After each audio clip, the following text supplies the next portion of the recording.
Today we're going to share 6 years of our learning in retirement in just 10 minutes, including how we started and failed. Because I would say if you were grading us in the first 12 months of retirement, we would have been a big F. F for fail. Fail. Not F for fun. Well, fun. We'd be F for fun and F for failure. Yeah, we did. We really got ourselves into a lot of trouble. And if you're not new here, you've heard this story before, but if you're new, when Jody and I retired in 2018, we're in the middle of like a year-long journey, semi-retirement, traveling the world, visiting our kids, eating and drinking like crazy.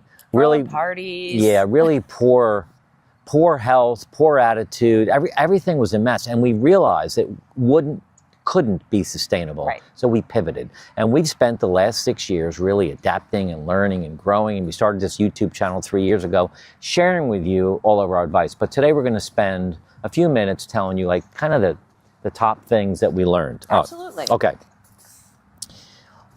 First thing, probably for us, the most important, but there's a lot of things that are the most important. But this one is to create a daily and morning routine in your retirement. It is a game changer. It took us a long time to figure that out, but now it's a game changer. And I'm not sure how many of you are rolling your eyes like I did the first time Mark approached me with the fact that we needed a solid routine in retirement.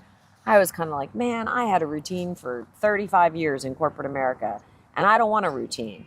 But after we kind of pulled the ripcord and figured out we weren't going in the right direction, this idea of a morning routine or a routine every day that we stick to has really been a lifesaver for us. It has. It really gets us set for the day. And it's a combination of, we both get up early. I get up really early and I have a routine I go through.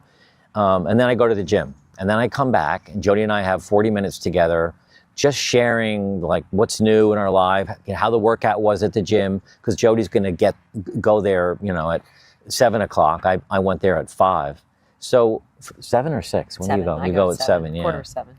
But we plan our day and we kind of know like how we feeling, what's exciting in our life, how are the kids doing, what's in the news that we might want to talk about. So having this morning routine for us has really made a huge difference. So that's one huge piece of learning that we're sharing with you today.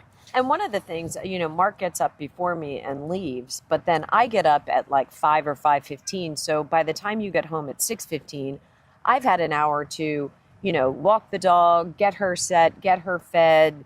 I've had a chance to peruse the news, the news cycles, whatever I think is important, to maybe write down some tips for what we're going to talk about at Retirement Transform for the day. Right. And then really assess, how am I feeling? How did I sleep? Right. Before you come in, and then we start to share some of that information. So, a lot of times when we pitch morning routine, people say, well, not everybody wants to do everything together. We're not suggesting that your morning routine be aligned with your spouse, partner, or significant other, right? You can do you, but have something that you cling to. And, maybe we're different than you. We're different than a lot of people. We don't watch a lot of news. So we don't have the TV on in the morning. Right. For us, that's a distraction. We're just with each other, being in the moment, checking in with each other, doing what we need to do. After that's over, if you want to watch TV and catch up on the news, you can. Sure. But we don't do that. We really start our mornings together.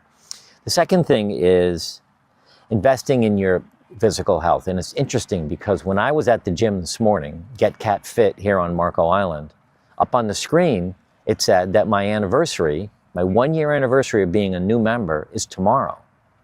And I thought about my journey since you and I joined the gym a year ago tomorrow has been dramatic. Before that, we would exercise. We would kind of half-ass exercise in the garage, sporadically go to the gym. We go 5 days a week and we work hard. And you've lost weight. I've lost weight. We both built muscle. And it's a huge difference in our life working on our physical health, which spills over into our relationship, our mental health, our eating habits, our drinking habits. All of that is tied together when we're focusing on our physical health. And I think it's less, as you age, it's less about your physical appearance being the result of all the working out and eating healthy and Mediterranean diet and all the various different things. It's more about how you feel and what you can do.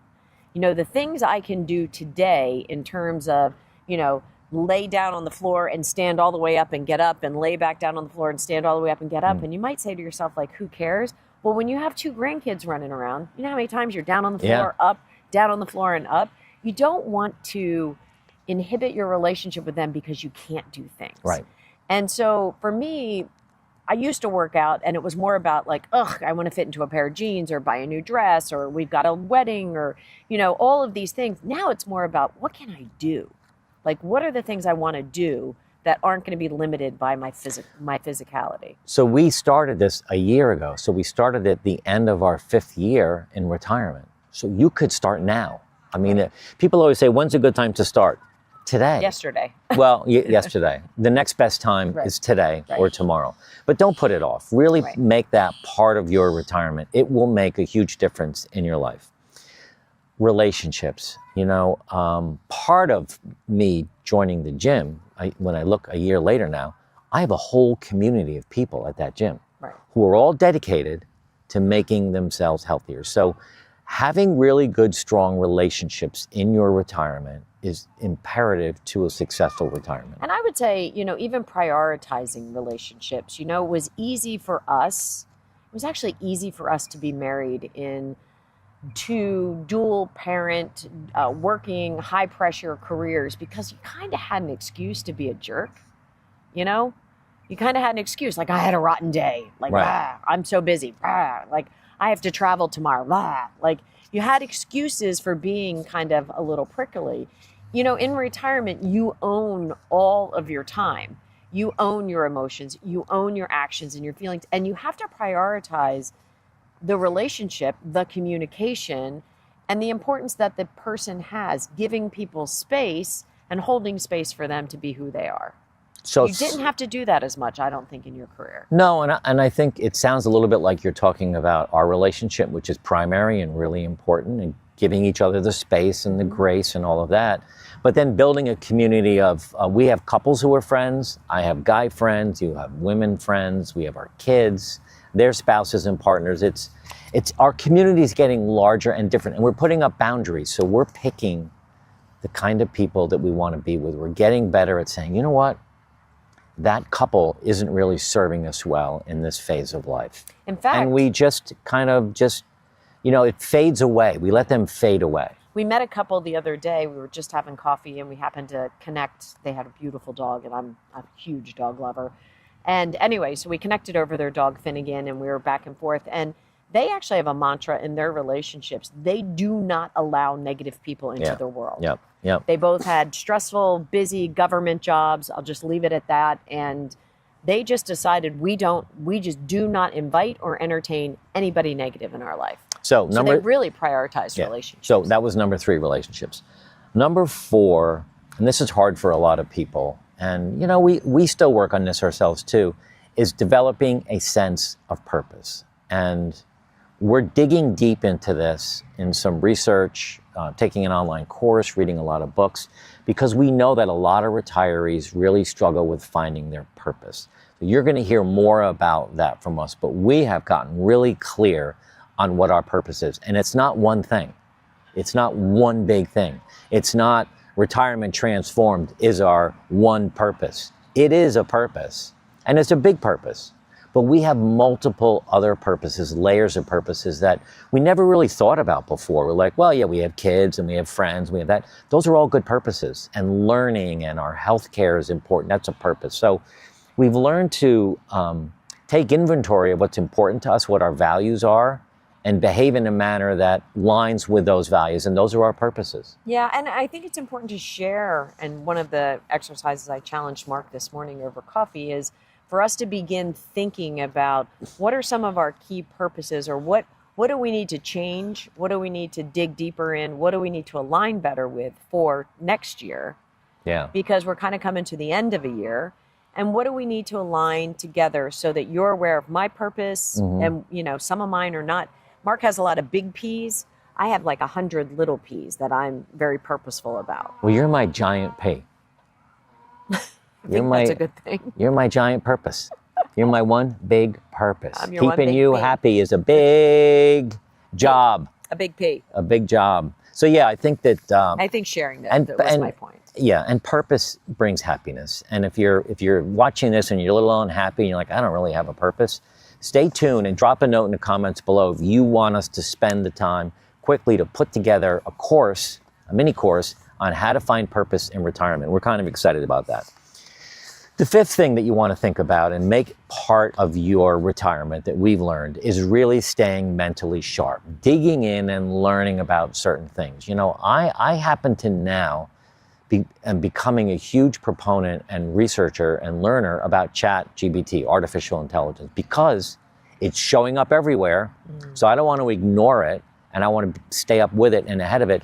And I found it really useful to do research on projects. Yeah, you love it. And sometimes Mark will say to me, you know, Chat gave me some advice today. And I'm like, well, let's not talk about Chat like it's a person, because it's not a person. Well, but I do agree with the idea of staying on top of trends, on top of technology, on top of mental sharpness. I happen to be a big word game person, so I play a lot of, you know, Wordle and word games and, you know, things to kind of keep my mind with different groups. I also believe staying mentally agile in reading. Yeah. You know, I do a lot of reading groups. I do a lot of book clubs. I do a lot of like research. So it's really finding what stretches your mind. Yeah. For you, it's the chat, the AI, and the technology. I'm a little less that, and I'm a little bit more on the traditional side. We both are big believers in long life learning, taking courses online, reading books. We're in the middle of a 11-week online course now. That's 2 hours every Monday from with about 2 hours of homework. 6 to 8 o'clock at night. There's 300 people in there, and then you break into groups of 3, and you're doing hard work trying to learn stuff. So that really challenges your brain and gets you thinking. So that's really an important part of retirement. Stay sharp, because you always did during your career, right? Okay, managing stress. We had a big conversation about this yesterday, because Mark will sometimes label me, "Ugh, you're so stressed out." And I spent some time. But I also say that you're beautiful. Well, yeah. I spent some time yesterday really describing to him the difference between being stressed about something and actually feeling a little overwhelmed. So in my mind, managing being stressed and managing being overwhelmed, you know, really comes with, for me, it's sitting and writing things down, getting things out of my head, getting them on paper if they're to-dos or if they're to coordinates or if they're to reach out to, you know, whatever it might be. For me, it's get it out of your head and onto paper. And then I can work through it a lot more effectively. And Jody and I do not communicate the same way. So stress, feeling overwhelmed, feeling busy, feeling like, you know, we got the holidays coming up. We've got 6 kids and their partners coming here, and my ex-wife and your ex-husband's involved in a periphery because he's not coming. Well, the girls are with him in Texas this week. Right, for so Thanksgiving. so there's a lot of moving parts in our life, and Jody is very direct, and I'm not. You know, I shut down. When Jody gets really direct with me, I tend to back off and shut down, and I need to work on that. What's so funny? I can't wait to see the comments about that. Jody is so direct.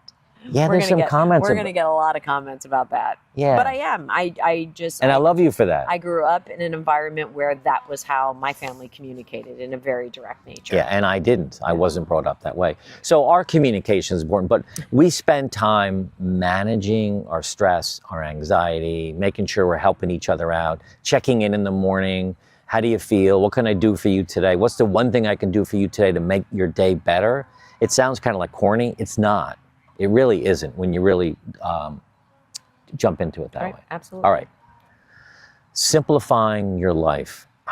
That's the last big one that we're going to talk about today, and it is a big one. And we keep getting better at it. Whether it's downsizing or decluttering or the process on doing videos and writing scripts or dealing with the kids or cooking dinner for Christmas or Thanksgiving. We outsource a little bit. We'll buy. Well, you just called our favorite restaurant yesterday to get Brussels sprouts and mashed potatoes. And carrots from them. So we don't have to cook them. You're like, oh, it's not the same. You know what? It's simplifying it. We would rather sit around and chat with the kids and play a game than we would standing over the stove cooking carrots and green beans and everything else. Well, I think... So that's one example of simplifying our life as as we get deeper into retirement. And really, if you think about that, you know, we want to make our time with people, so our kids, our neighbors, whatever, more about the people, less about the food, but also have good food. Yeah. We used to be all about the food, and we'd never spend any time with the people. Right. It made it very complicated. Yep. So, hope you enjoyed this video. This next one, top retirement questions to make sure you have a happy and fulfilling retirement. Watch this video next.